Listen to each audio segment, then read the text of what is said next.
Hello, good day, and welcome to another episode of the Arena Craft Podcast, a show dedicated exclusively to Magic the Gathering Arena. I'm one of your hosts, Arjuna.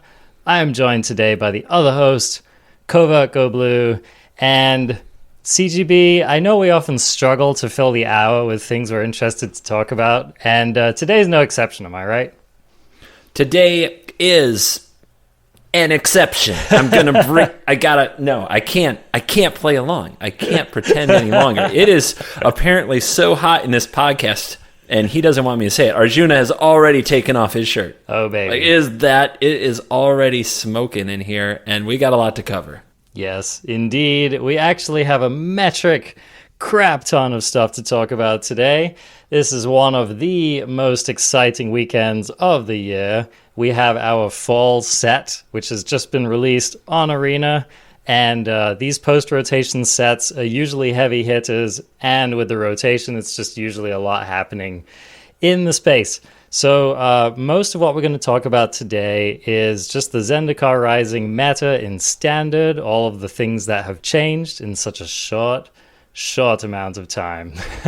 But first, CGB, let's just check in on the early access event, because both of us played in that, and I think it's safe to say we both had a blast. I know that okay, so I don't want to, speak for you, but I know you had one of the most epic streams you've ever done. Is that correct? I had the largest stream audience I've ever had, besides getting raids or hosted by like a major player like the Magic Mothership or something like that, which was absolutely thrilling. So thank you to everybody who showed up and enjoyed the show. And throughout, many people said how much they love the Arena Craft podcast, actually, in my chat. Yeah, baby. Which was very, very fun. Love it. I also streamed the longest amount of hours I've ever done in a day, in like a 24-hour cycle. I think I streamed 18 and a half hours. Which you were an absolute mad lad, my buddy. I couldn't sleep, and I came back on at like 2 a.m. and you were still going. So that must have been what, like 5 your time? That's 5 a.m. my time. Yeah, ridiculous. And the secret, I told this to a few people in chat who were up super late, a few, like 1,000 people, like what the hell? But I told them, I always don't sleep during early access. I always stay up almost all night playing with the new cards, but I usually am not streaming. I usually, I can only do so much with people watching me, and then I need to just explore stuff myself without chat yelling at me that this sucks and to play this and play that. And I told them all this, and then I said, and I think the reason I'm just still streaming here is because I have completely found the ability to stop listening to things I don't want to listen to on the chat. I just the wall of positivity could not be shattered for that period of time. Hey, CGB, play veto. Boing, deflected. On God. Doesn't get to me today. CGB, your face is punchable and you sound like an idiot. Boom. Does not bother me today. I've got Zendikards, baby. You made yourself this happy pillow fort of Azorius control, and you just rode through the evening on that, as I recall. I just countered every bit they could throw at me. Yep. So that was awesome. I had a really fun day as well. I did not have the stamina you did. I probably streamed about 6 hours. It was on the tail end of a work day for me.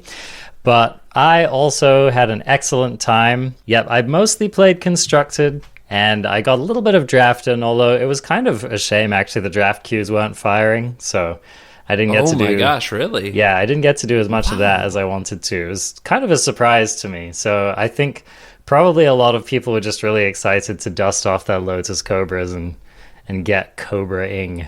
I never heard the drafts weren't firing. That's kind of a big deal in early access because they have taken steps to get a lot of people into it. Yeah. But if their drafts aren't firing, limited fans out there, come on. It was kind of a bummer. Make some content. Yeah, it was kind of, or at least I definitely wasn't interested in waiting over 5 minutes to get in, So I played mostly standard and had some fun. We'll discuss that a little bit more later in the episode. But it was a great stream. A lot of people showed up, said hi. It's been really, really wonderful hanging out with, you know, the regulars in the chat, meeting a lot of new folks. Some folks hopped over from your stream and said what's up. So overall, it was just a really wonderful day, and I had a lot of fun. Nice. Yeah. Early access events, highly recommended if you can do the content creator program. There's a lot of, like, I don't know, I wouldn't call it misinformation, it's accurate, but you do have to at least have a Twitch account and do a few challenges, like a challenge every 45 days to stay in it. But some of those are very easy. Like, one is literally to tweet and say that you're in it, I think. Yeah. So.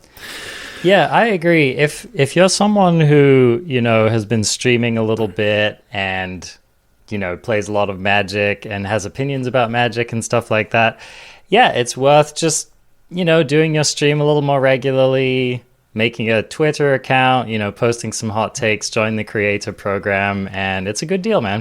It really is. So, yeah, that was super awesome. Now, I have to say that the bucket of ice cold water, which followed it, was pretty frustrating. And I don't know about you, CGB, but this time around just got me, man. There was something about. Okay, so what I'm alluding to here is, of course, basically what seem to be inevitable release day issues on Arena, the Thursday when the set drops, which has basically forever been the day that Arena crashes for, you know, 60% of all users, and a lot of people don't get to play the game they love on, you know, one of the 4 most exciting days of the year. To be honest, it was frustrating for me. And what was really painful was to, you know, go on to Twitch streams like, I don't know, Crokies with over 5,000 viewers struggling to get into a game of frickin' Magic. Yeah. I mean, the guys top of the game can't play release day. CGB, you know what? You had like 3K viewers, something like that, struggling to get into a game of Magic. I mean, it's embarrassing, man. It's embarrassing. I mean, how does it feel for you, CGB? Thank you for asking, because apparently the combination of long streaming hours and sleep deprivation just kept the shield in place, because it didn't bother me. but I mean, that's because I'm making content, right? Like, I specifically said, okay, this is the situation. My strategic plan for content was to see to see how much I could tilt people. Yeah. So the name of my stream, which I was told was the best title for a stream ever, was Black Screen featuring occasional Magic. I mean, if that doesn't sum it up, I don't know what does. I think I only played like one game the whole stream. Yeah. And the rest of the time was me trying to transact through the store to buy my cards. And it was exciting because Wizards, in their infinite wisdom, has built 3 points of failure into this when their servers are unstable. It could fail while you're purchasing the gems with your credit card. It could fail while you're purchasing the packs with your gems, and it can fail when you're opening the gems, the packs themselves. So through all of this, like, it felt like people just couldn't look away, because at any point I could get scammed out of like $100. Like, there was a lot of enthusiasm about this. From what I can tell, I was not necessarily scammed, but it occurred to us at one point when I checked my, like, because you would open 10 packs and then nothing would happen, but the packs would be gone. And you'd be like, what? And then you go check your collection, and it would say you have these new rares. And you're like, oh, okay. But the thing I never checked was the wild cards. Like, if my wild card counter was going up at the same time. But it was really funny. Obviously, it was like a train wreck situation. And if I did get in, if I actually was able to log into Arena, everybody's like, whitelisted streamer, you know. And if I couldn't get in, everybody's like, ha ha. And, you know, you really made lemonade with the situation. And, you know, Crokies did an admirable job. Everyone trying to stream on that day did the best they could. But I don't know, man. Like, the elephant in the room here is that this game is an officially released game. It's no longer in beta. We've been playing it literally for years now. And I just feel like it's unacceptable to have this kind of stuff happening. I mean, I think it's safe to say, I don't think this is an exaggeration. I think that this past Thursday was the hottest day of the year for Arena. I think that there were probably more people wanting to log in and play the game on that Thursday than probably any other day of this year. Do you think that that's, safe to say, or at least a safe guess? Yes, I think that's potentially true, and it might have a lot to do. If you're Wizards of the Coast, and you look at how many people have Arena accounts, and how many people you expect to play, I mean, they could listen to people, like on Twitter and things like that. I think they hear them without listen. No. This is a White Man Can't Jump reference. They listen to them, but they don't hear the people on Twitter. Because what they don't realize is how many of those inactive accounts they have on their books that are just waiting for cards they hate to go away. And I think that they weren't ready for the people who are willing to come back and play this game. And that's a positive. But them not being ready, we're running out of excuses. We've done this every time, and this should have been, if there was a day to pump some extra dollars into server capacity, man, do what you got to do. That's what I'm saying, man. Call AWS, call whatever cloud service you use. Heck, if you host it in-house, buy more servers, dude. Do what it takes. I'm with you. Just do what it takes. You literally, this is the equivalent of people lined up around the block at every Apple store for the next freaking iPod release or the next iPhone release or whatever, right? This is the same thing. You have literally millions of people around the world who want to pay you $100 to buy a bunch of packs and get playing your game. Except it's digital, so there's no capacity issue. There shouldn't be a capacity issue, like how many people can fit in the store. We shouldn't have to have a fear that we're never going to get in, and it's. So it's the kind of thing where when it happened in the past, okay, still figuring things out, ironing out the bugs or whatever. But the fact that we all could have anticipated it, and then the fact that it played out exactly that way, it's just frustrating. It really is. And I don't know. I don't want to spend the majority of this show complaining, but I have to say that it made me embarrassed. Quite frankly, it made me embarrassed. And you know what was really embarrassing? I saw tweets from Arena Decklist podcast, one of the biggest podcasts in the Magic space, saying, sorry folks, we can't release a show on time because neither of us can play the freaking game. Okay? Yeah. A lot of podcasts are doing that, yeah. What part of that doesn't just seem like an absolute disaster to Wizards of the Coast? So anyway, I'm not sure there's much more we can say on that, but I had to vent my frustration on that, and I know that so many other players and definitely other content creators were feeling the squeeze as well. Can I say something really, I've got a great transition because you talked about the bugs. Okay. So I'm going to be speaking of bugs, but love it. But have you seen those scoot mobs? But they're scoot swarms. Anyway, but the other thing I want to say on this is, we make lemons out of lemonade as content creators, but one of these really strange things that happens when you're a content creator is people affiliate you so much with the game that's having issues that they think you can either solve or help them solve their issues. If you have a black screen on your computer with the spinny wheel thing, and I'm getting the same one when I try to stream the game to lots of people, I'm probably not the person you need to tag on Twitter with your how help me solve this, or when I'm like, dude, I'm not tech support. They're like, yeah, but Wizards will listen to you. Oh, yeah, sure. This is a true story. This is a fact, because a lot of people think that if you're a successful content creator for a game, that you are of that game. I have never been on the phone with somebody from Wizards of the Coast in my life. Yeah. Not even for a minute. You don't have some backdoor into some special club where you get better arena than other people do. Yeah. I've received some stuff in the mail from them. Only this year, by the way. This is a recent development, but that's as close as we get. And if I tweet at them that I'm angry that there's a black screen and everybody who plays Arena should get a refund for everything they bought today, I'm pretty sure that only makes me look like a bit of a crybaby. Yeah, a lot of people speculate that Day 9 has some kind of special connection, right? Because the mobile app works on his phone and not on other people's phone. But Yes, his bank account and Wizards are closely aligned in a wire transfer situation. exactly.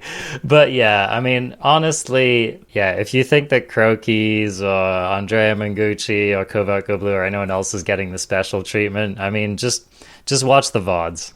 Watch the VODs, and you will witness. So anyway, really hope that something gets done about that, because it's a bad look, and the game really doesn't need it. Speaking of swarms of bugs. Speaking of bug swarms, we are coming to the main event today, and what a doozy. So there's many ways we could start this, but I think probably the first thing we need to get out of the way is a victory lap by CGB for the sick meta read. I mean, slow clap. Let's hear it in the back of the room for the guy who correctly ascertained that there was only one thing anyone was going to be doing in competitive Magic and Standard over this weekend. And tell us what that is, CGB. I tried to warn him. I tried. I said Omnath was busted. Only had to read it, didn't have to play it. That was in our spoiler show. This card is stupid. Free mana, free life, free card, because you get to draw a card, free damage. Busted. Colors, who cares? Make it work. And I said it would be like 16 of them in a top 8. It was like my call, my quote hot take, right? I might have been too low. Like, if you saw, I don't know if it even counts, but there was like that first trial thing that was tweeted out by Fire Shoes, and it was like, I think it had 7 Omnath decks. What the hell? What is this card? Oh my goodness. It's all anybody's talking about right now. So basically, Oro's buddies showed up to the party. It turned out that Oro was part of this gang of freaking nasties, and they showed up, man. They arrived, they kicked the door down, they rolled in with the keg, and here we are. You know what's disgusting about it? Lay it on me. I don't think Uro's even the problem. Well, exactly. I mean, that's exactly. If they banned Uro tomorrow, I think this might still be busted. Well, you know what's annoying to me about it is that in these in these decks, these Omnath decks, I feel like Oro is like Plan C. Oro is okay, plans A and B didn't work out, let's just get this guy back from the graveyard and kill him the old-fashioned way. Let's back it up a sec, because some people listening may not be familiar with what's happening. Yes, do you want to run them through the kind of deck that you're talking about and what it does? Yeah, okay. So there were a lot of people trying a lot of different fun stuff at the early access, but the builds basically revolved around some conglomeration of cards like this.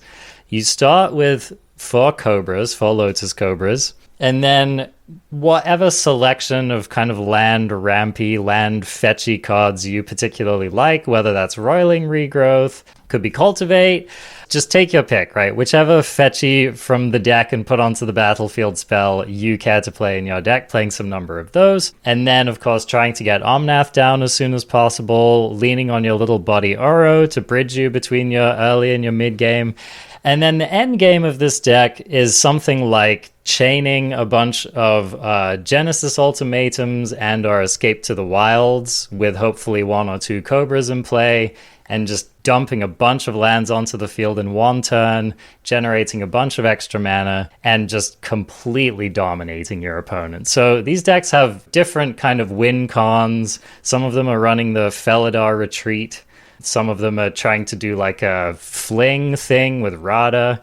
There's a number of different ways that you can end the game, apart from just frickin' overwhelming your opponent with your board presence. But that's kind of the idea with these decks. Am I missing anything key here? Not necessarily. There's flexibility in the deck, but it just kind of... Here's what you do. You play the Lotus Cobra. You play the turn 3 Omnath by generating a mana and playing an untapped land with the Lotus Cobra. If you manage to do this on turn 2 and turn 3, on turn 4, you will quite conceivably cast your entire deck.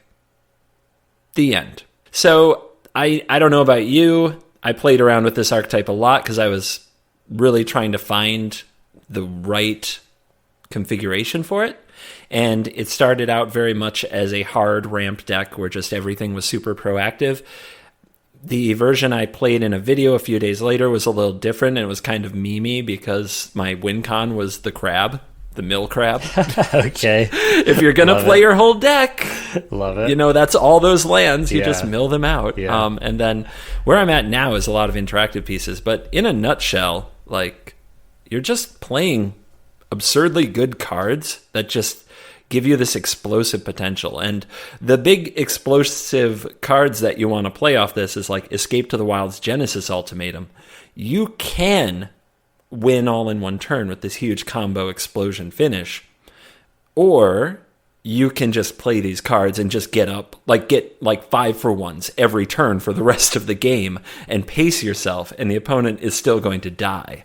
So this deck is insanely robust because I think there's a lot of talk about it already, and judging from my YouTube comments, my Discord discourse, and Twitter, I think people really hate this deck.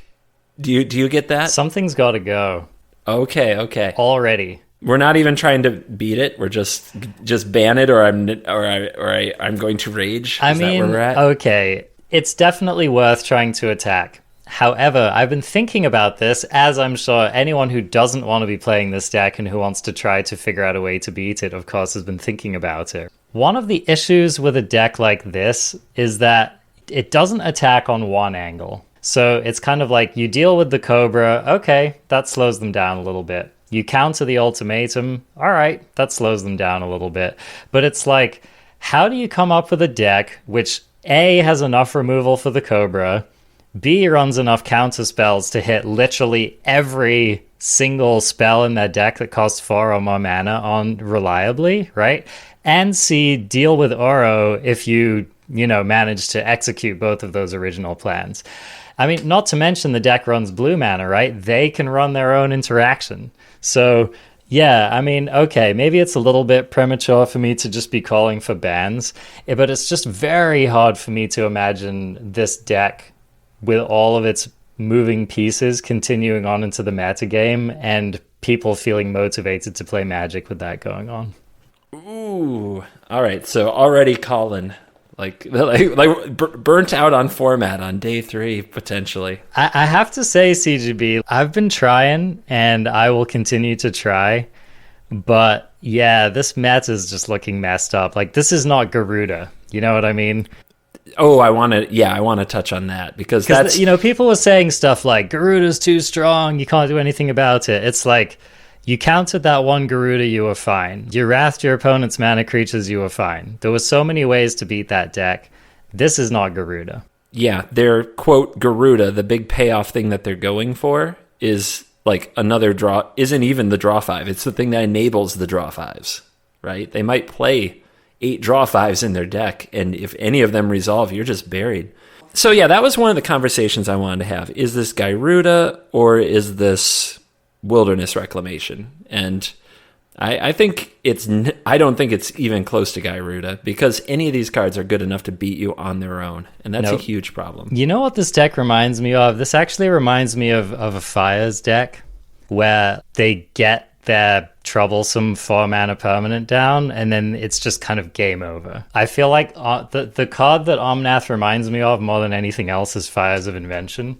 Very different card, but I think that the way the deck plays out and the patterns and the kind of oops, you're deadness of it and the kind of snowballing advantage, it reminds me a lot of Fires of Invention. And it's one of these cards, it's one of these decks where even if you deal with the enabler, aka Fires or the Omnath or whatever, it's just running, the deck is like 50% top end. And so they could just at any moment top deck a Kenrith, right? These decks are playing Kenrith. They could just top deck an Ultimatum. They could top deck an Ugin or whatever. And so you just have to live in constant fear of the top of your opponent's deck. I think that's a really good comparison. And the weird thing is, I sit here thinking about the banned Fires of Invention, banned for being far too powerful. And I think about that card. And I think about Omnath, and it's like, yeah, the mana boost and the life and the damage is sort of like what a Cavalier would do. But what if Fires of Invention also drew a card when it entered the battlefield? Oh my god. Because Omnath does. Can you imagine? This card and Fires were supposed to be in the same standard. Yeah. Bonkers. Just bonkers. The mana cost was literally supposed to be 0 on Omnath. Yeah, can you imagine slamming a Fires and an Omnath in the same turn? I'm starting to. Hey, new stream showdown idea. No ban standard. Just do Fires. Snap. We'll just play Oko Fires Omnath. Yeah, I would love to see if Oko could keep up with these Omnath decks. That would be a good time. Throw in Once Upon a Time to find your Omnath. Oh man, I don't know. It feels like playing Modern or something. Anyway.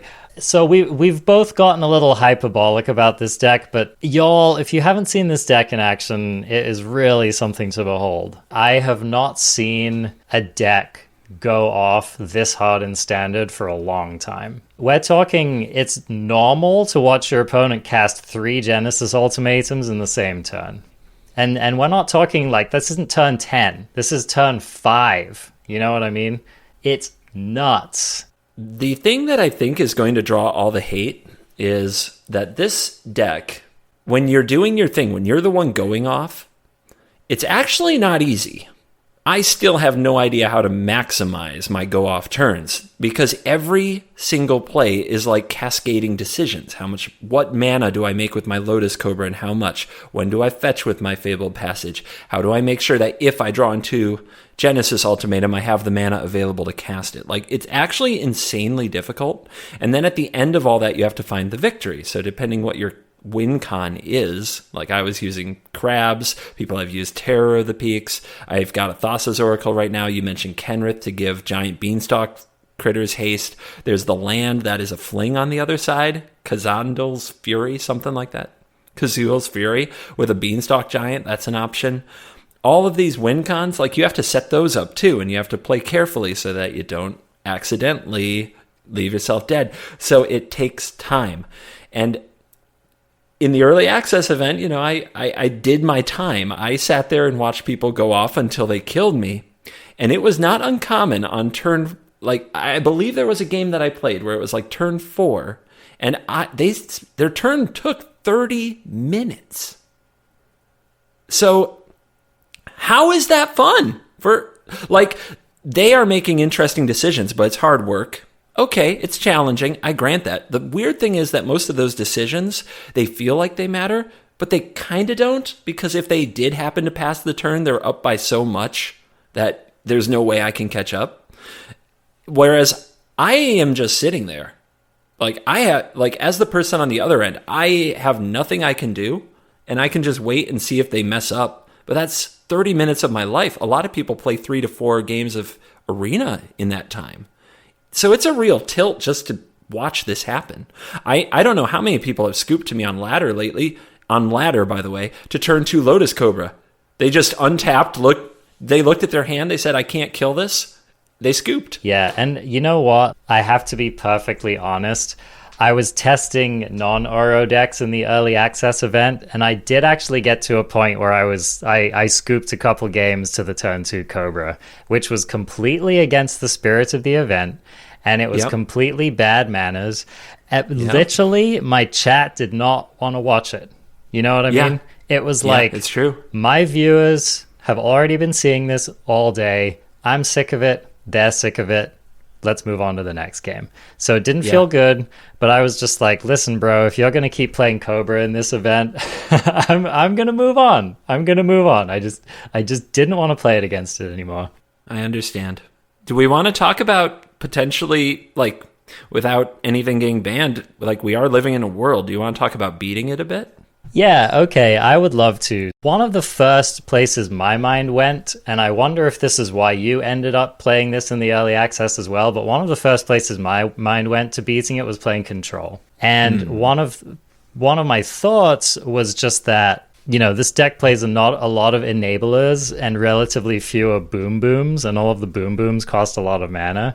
And so I think standard Magic Theory would, and who knows whether this holds up, right? But standard Magic Theory would dictate that if your opponent is only playing X number of cards in their deck that matter resolving, then if you're running a lot of counter spells and a few ways to manage the board, you might be able to get very far ahead playing control against a deck like that. So that was kind of my first thought on it. Is that kind of what you were thinking when you were putting together these control decks? I think I was thinking I've been streaming for like 12 hours and I'm just going to do something I can autopilot. But, okay. I think like traditionally looking at an Uro deck makes me never want to play control, quite honestly, because I always think I can't grind with them is what's on my mind. But I think that assumption was wrong. I think that control can grind with them, and a lot of what you're talking about with counter spells was what I was going to bring up. That blue is incredibly important. There really isn't a card in any of the other colors that answers Omnath favorably, because if Omnath hits the battlefield, they're already up a card and potentially 4 life if they hit their land drop, right? So you can kill it, but they're still ahead of you. And only blue cards really stop that from happening. So Mystical Dispute, we thought wasn't going to be as big of a player going forward because it had to counter Teferi, Time Raveler, and stuff like that. And now it's like, no, you have to counter Omnath, you have to counter Genesis Ultimatum, you have to counter Escape to the Wilds. All these need to be countered. And if you can do it for 1 mana, that's amazing. Yeah, so, it might be more relevant now than ever, really. Mm-hmm. Yeah, I think Mystical Dispute is, in many ways, that's where things are similar to Gyruda, because as soon as you remember it's a card and start playing it, you get a little of your hope back. And so Mystical Dispute's really important. The other card I started running the crap out of is Essence Scatter. Interesting. And so the control decks, as we got used to them, lived in a world with Teferi, Time Raveler for the most part, which meant that we couldn't be stone cold dead to one. So we played a whole bunch of sorcery speed stuff. And it, like, you know, a bunch of Elspeth Conquers Death is a huge example. Like, all these decks kind of became tap-out decks. Narset, the 3-mana Narset who rotated, the 4-mana Narset who's still legal. Like, all these control decks have been tap-out decks because we didn't want to lose because our opponent played Teferi Time Raveler. And that card is gone. And now it's almost like going way back in time, to continue the Teferi analogy. I don't want to play tap-out threats anymore. Like, my blue-white control deck was down to, I think, 2 Elspeth Conquers Death, none of the new Jace, none of the M21 Teferi, none of that. I'm playing Brazen Bar, no Glass Casket, right? I'm not tapping mana on my turn. I'm playing Brazen Borrower, Essence Scatter, Neutralize, Mystical Dispute. I have Shatter the Sky as my They Plague Creatures, so I guess I play this card. And then, like, Shark Typhoon. I'm killing them with Shark Typhoon. I don't even want to tap out for Dream Trawler. It's no Fae of Wishes, which was a big card for me for a long time. So yeah, it's back to an old school blue-white, and the only things I'm tapping out for are to cast my 7-mana sorcery lands. And that's why... right. Yeah, this is where the deck can grind now. Yeah. You know what I mean? It never floods out, because blue-white has so many of the lands that aren't terrible. There's the Censor land. That's like pay 1 more for spike land for 2 mana. Mm-hmm. I have a terrible time. I cannot remember the names of the land cards, to be honest. None of us can. I mean, We're all getting. But I'm guessing you're running 4 of Solundi Vision, right? The search up one. Not for sure. I've been in and out on that one. I like it, but I found I never have time to cast it because I'm just under pressure every single turn. That's so fair. if I'm picking between that and any kind of counter spell, I wanted the counter spell ones. Got it. Yeah.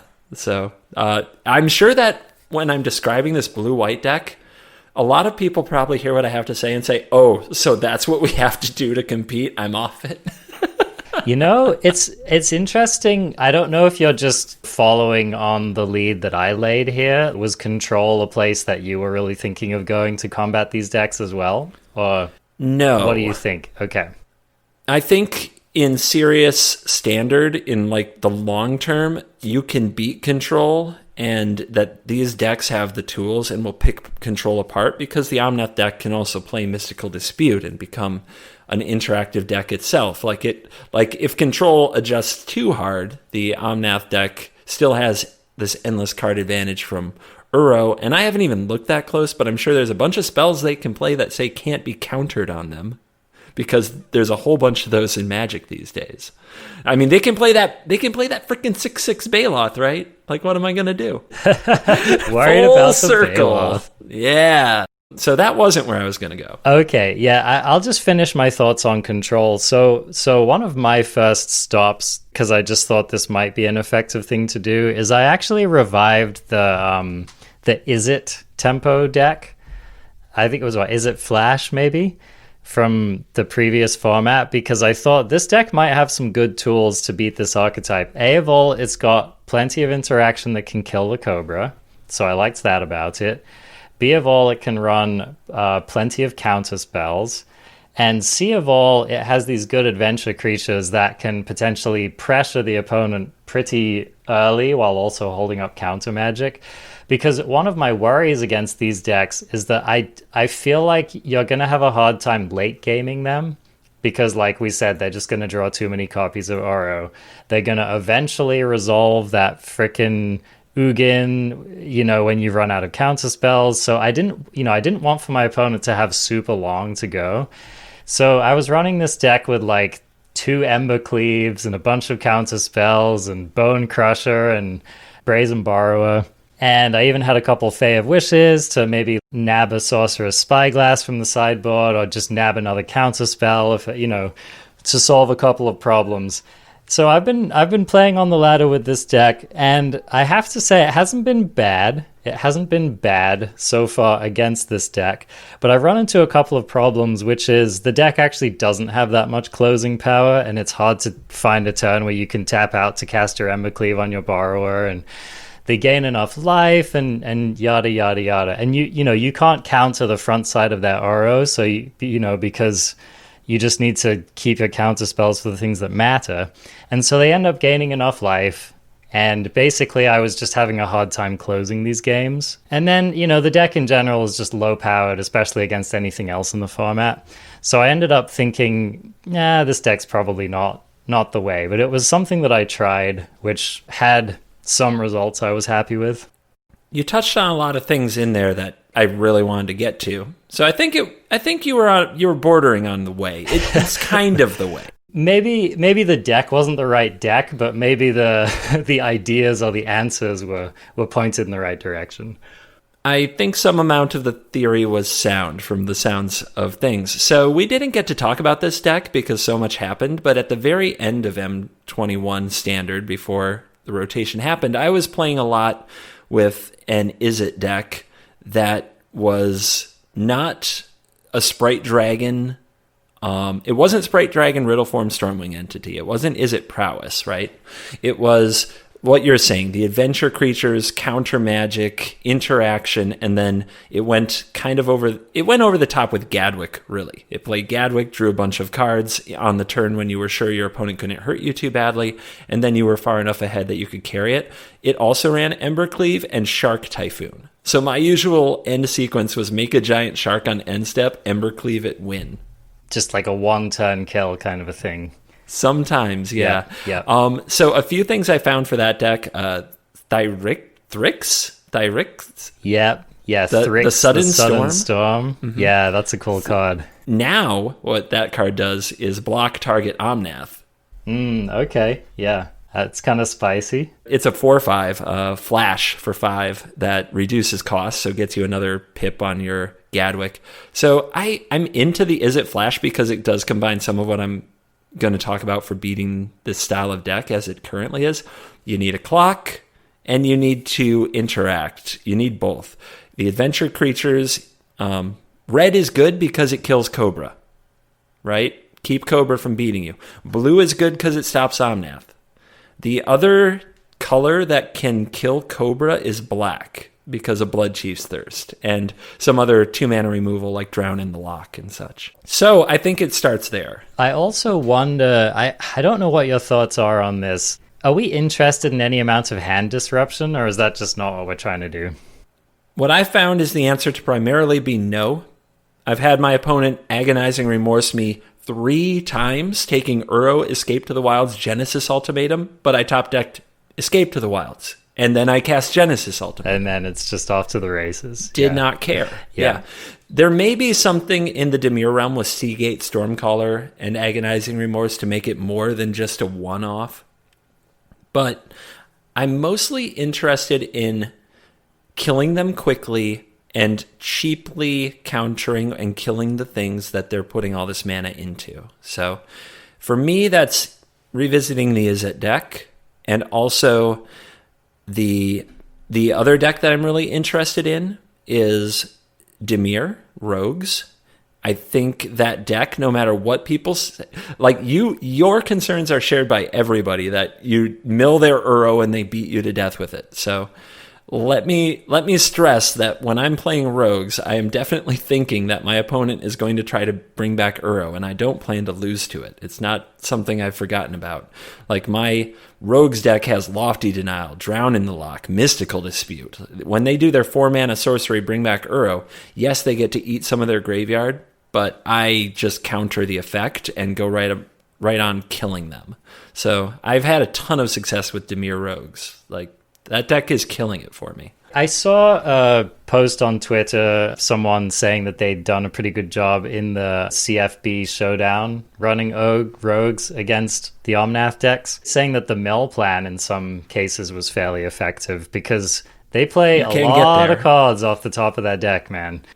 You can get there. So, but it's tough. Like, okay, I was watching Oliver 2 stream with the Omnath deck, and his opponent had the nuts. I mean, his opponent had the stone cold nuts. You know, they had that turn 1 Wind Robber, and they just they curved perfectly. They smacked with a Zareth Sun on turn 4. They stole a Kenrith out of Oliver's graveyard.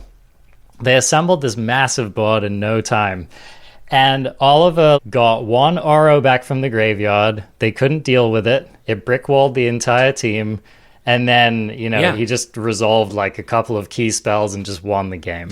Yeah, what you watched wasn't the nuts. Because we didn't get to it, but Zareth is kind of a scam. Zareth is a scam. Okay. Like, you move in on that card. Yeah, you move in on that card on turn 4. You might steal some cool permanent, but if the opponent untaps and plays Genesis Ultimatum or Ugin, it doesn't matter. Okay, so that's a good take. So we're not on the Zareth plan then. Yeah, you do not tap out for that card. If you have that card in that matchup, you might play it on an end step sometimes, but that card is mostly scam. That card probably shouldn't be in the deck at all. That's good to know. So what you're saying is we're definitely looking to play more of a flash plan than super flash proactive tempo. Rogues deck. Yeah, and Nighthawk Scavenger, that is a freaking sweet card. That is probably unplayable in the competitive best of 3 world. Okay. Absolute bomb in best of 1 because there's still a ton of mono red and mono green, and they just, if you protect that card, they can't win. But when we're talking about the Omnath matchup and we're talking about what best of 3 is going to become, you probably can't play Scavenger unless you're going to put 1 or 2 in a sideboard. And even then, I'm not sure that's right. Zareth San and Scavenger are sweet cards that in best of 3 belong in the sideboard. And that's it. That's good to know. Do you have a list that you would be happy for us to include with this week's episode? Because if you do, I'll definitely list it in the show notes. Sure. I have a video going live tomorrow, but it's playing some of the cards I talked about because it's best of 1. Yeah. For best of 3, I didn't make a sideboard plan, but I'll ship you one. You can link okay. to it. I mean, we could do either. Yeah, because, I would definitely include that if we had something, just for people to go with.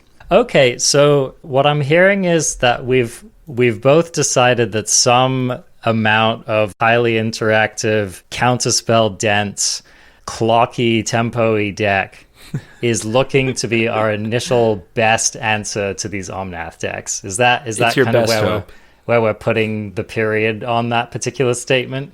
And if those decks get popular enough to push Omnath down in metagame share, then aggro can come back because aggro's often a bit favored against a tempo-y deck because the bodies aren't as strong. So there's potential for a real meta. The problem is going to be if people even go to the steps they need to go to beat Omnath. I'm seeing people who aren't willing to and just want to turn around and be like, I'm done. I talked about cutting Zareth San. I bet there are people out there who are like, That's the sweet new card. Never mind. I'm just not going to play standard. I crafted 4 yesterday, and now I'm sad. You know? Yeah. Here's one thing that I can definitively say is that if you think that Teamer Adventure is the go-over-the-top deck in this new format, that is not the hero that we currently need to tackle these Omnath decks. I wanted to talk about Teamer Adventure, though, because I think it's got a shot. I know that's your jam, man. So this was my experience, all right? I played one game, and it told me everything I ever needed to know about this matchup. I had a sweet start, too. I was running Teamer Adventure, and in the flex slots, I was running Lotus Cobra, because think about it. It's nice. You get down your Clover, turn 3, or whatever, you get your Beanstalk Giants going, you put a bunch of untapped lands into play, and then the Cobra gives you more mana, right? So I had one of these sweet turns where I went, it was probably turn 4 or something, where, I had a Cobra out. I did the whole sequence, I generated a bunch of mana, I kind of went off, I played a bunch of stuff, I was feeling good about it, and my opponent untaps, and they're like, play 3 Genesis Ultimatums, you're dead. And I was like, oh. You know what I mean? I felt like I was playing a draft deck in like a modern tournament. That's how I felt. Yeah, and by no fault of your own, you definitely want to try things out, but you were trying to play their game on a smaller scale, which is the problem that you're getting at, right? That's with Teamer Adventure. Yeah, I was just like, there is literally no one-turn sequence my deck can execute earlier than turn 10, which can keep up with what they're doing on turn 5. That was kind of how I felt about it. So when I've played against Adventures with Omnath, I haven't played with Adventures yet, but I've had some games where I was like, this person is trying to show me the way. You know what I mean? Because they can go like Clover into Beanstalk Giant into interaction, and then they are competing with you in a very strong way. They have Bone Crusher Giant, so they're one of the decks that can also kill your Cobra. They can also kill Omnath when combined with a Clover, which is really nice. But what my opponents did in each situation is they always had Clover, let me stress that. And they had Beanstalk Giant to get up their mana. So then once they had some mana on the battlefield, they would Fae of Wishes, and they grabbed Mystical Dispute, negate. And then next turn they played another Clover and an Escape to the Wilds. They countered my thing. The turn after that, they played another Fae of Wishes, and you know what they got? Mystical Dispute, negate, neutralize. Yeah, they probably have like a full suite of counter spells in the book. Yeah, and I was like, oh, okay. It's not terrible. This is what I see there, is I see like your high roll is competing 50-50 with the Omnath deck's mid-roll. That's what I'm seeing there. The problem there is that, now your Edgewall Innkeeper game plan is crap. Yeah. Totally. You used to have this sweet creature game plan where you just play Innkeeper and some adventure creatures and you pressure them that way, and sometimes you just win. And now it's almost reliant on getting your Clover engine, or you don't keep up with them. But the deck still has that potential. Maybe there's a way to maximize it. Just something I'm throwing out there. Yeah, the deck is still strong, and maybe if you tune it, if you adjust your slots. This is what I was thinking, is that if I were going to try to tune Teamer Adventure to beat these Omnath decks, I would probably retire the Lovestruck Beast altogether. Wow. Yeah. Mono Red is so happy to hear that. I mean, it definitely in best of 3, do what you gotta do. You'd still want them in the board.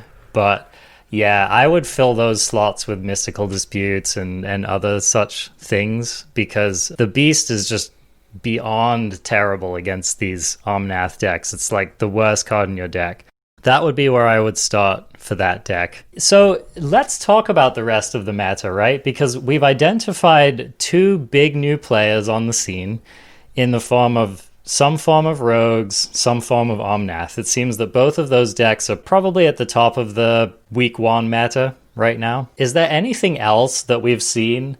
I know that Croquis has been brewing around with Winota, but I don't know if that's a meme or not. Do you think Winota has a place? Well, if he's playing it, he believes in it. Winota, the problem with Winota right now is that the humans aren't game ending, He's seasoned Hollowblade? Nobody cares.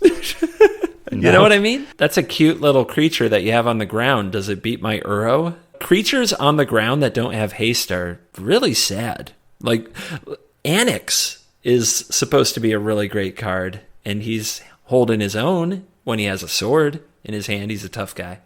But I don't get the Winota thing right now. Maybe there's a deck that's good enough. I would look at Mardu or Jeskai just because I need to hit. I need multiple bodies, and I need hits that matter. I'm thinking of hits like Baron can be very tempo positive. You could also run the new Core Exile a Thing card whose name is so hard for me to remember. Skyclave Apparition. Skyclave Apparition. I just want to call it the Core Spirit, but I know there are others. Together, CGB, between the two of us, we can maybe remember names of some of the Magic cards. You're doing better than I am right now. I usually do really good. This one has so many flip cards. And the only distinguishing characteristic is that they flip, and on the front side is a card from our past, and on the back side is a tapped land. And why should I know the name of this card? Yeah, and I'm never going to remember the name of these lands. Literally, Bayin Vale, who knows? Who knows what that land is? If I say Fling Land, you know what I mean. If I say Regrowth Land, you probably know what I mean. The Sensor Land. That's where we're at. But anyway, I hope that there is a good Winota deck, but I'm not convinced. Winota gets punished if everybody's interactive with Omnath anyway. Because Winota, in its way, is Omnath that requires certain things on the board to be effective, whereas Omnath just requires land. So, Winota feels like worse Omnath to me. So I don't have a lot of hope. You know what else feels like worse Omnath to me is Questing Beast. Ooh, really? Ouch. Dude, Questing Beast. I've seen Questing Beast on the battlefield against these Omnath decks, and it is embarrassing. It is embarrassing. I think that mono green is a deck you just, I don't know, rip. I think you can't be sleeving it up right now.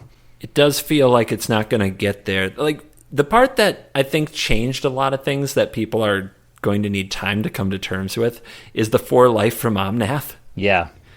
That is such a beating. And if you play a Fabled Passage, say the life is more important than the mana, if you have an Omnath and you play a Fabled Passage, you gain 4 life. You can say go, sack the passage on their turn, gain another 4 life to set up for your next turn if you didn't have something important to do with the mana. And of course, if they did, you're just dead, probably. Yeah, and if you resolved an Oro anytime before that Omnath came down, you're at like 20...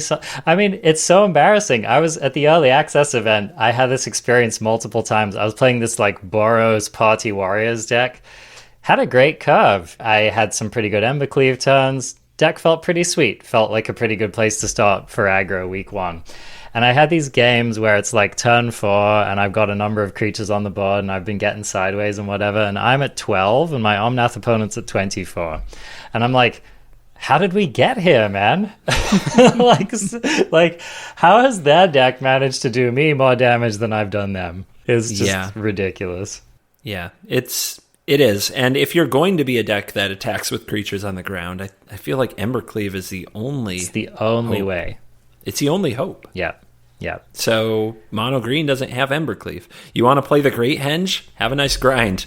No. You know what I mean? And I'll tell you what, like Mono Green could sometimes beat one Oro, but it can never beat like an Omnath and an Oro and, you know, Genesis Altar, whatever. You just cannot. You cannot do it. So... And they can't disrupt it for the most part. No. Like maybe a Primal Might after playing a 1-drop kills your Cobra, but you have to trade your creature. It's pretty gross.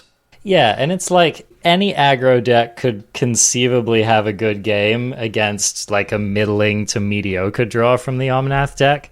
But play those games out, play those matches out. I give the Omnath deck like easy 60% in the aggro matchup right now.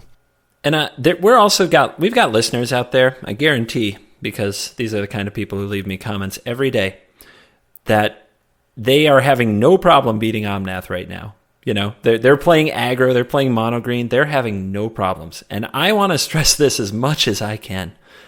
These decks aren't even in their final form. No. Like, they have awkward draws and cards in them that don't quite line up, and their mana bases aren't built well. When the real decks, when the tuned deck lists get out there, that are going to come out probably this weekend because of tournaments like the Hooglandia Open and the Channel Fireball Showdown. When those decks get out there and people can net deck their Omnath mana bases, you're going to get a very different experience. Absolutely. Absolutely. I mean, what we've been seeing here is just utter greed piles, right? I mean, these are some of the greediest decks I've ever seen. They're just, they've got 4 Escape to the Wilds, they've got 4 Ultimatums, they're running Terror of the Peaks, and just, every ridiculous nonsense you can think of all in one deck.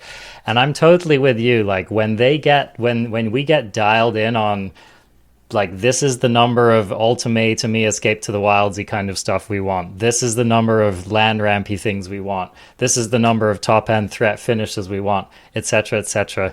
And then, they start running their own interaction, right? It's a 4-color deck. They can play whatever they want. And talk about best of 3. Imagine the sideboard in one of these 4-color decks. They can play literally almost whatever they want. So yeah, it's just going to be no contest, basically. We will see. It's already looking absolutely nutty. But hey, for a palate cleanser, how many scoot swarms did you see on the battlefield at once? I mean, post early access, 0.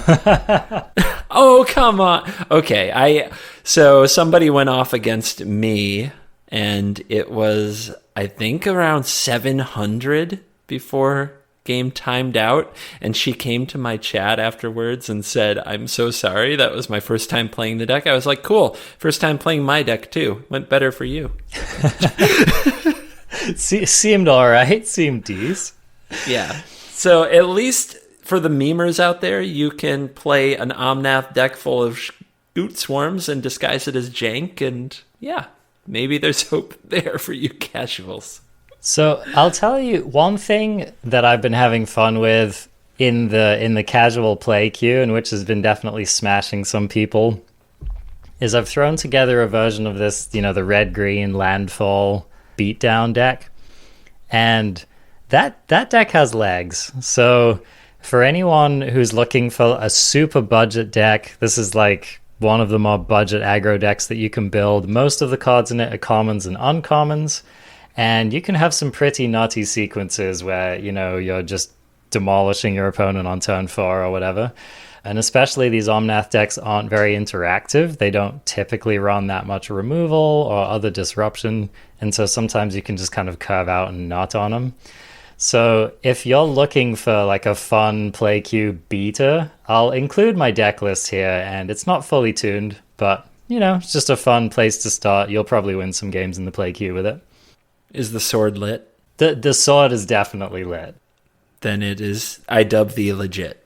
Just like you said, man, like if you're running an aggro deck without Ember Cleave in this format, what are you even trying to do with your life?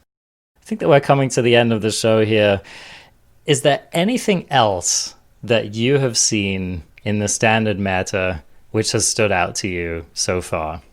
No, actually. Yeah. I think that if you are serious about either tuning this deck, this Omnath deck, or beating it, I think that you have to consider playing a good amount of blue, do the stuff that we talked about, get them dead. Is it Dimir? I still want to work on blue-white control, but I don't think it's the long-term way.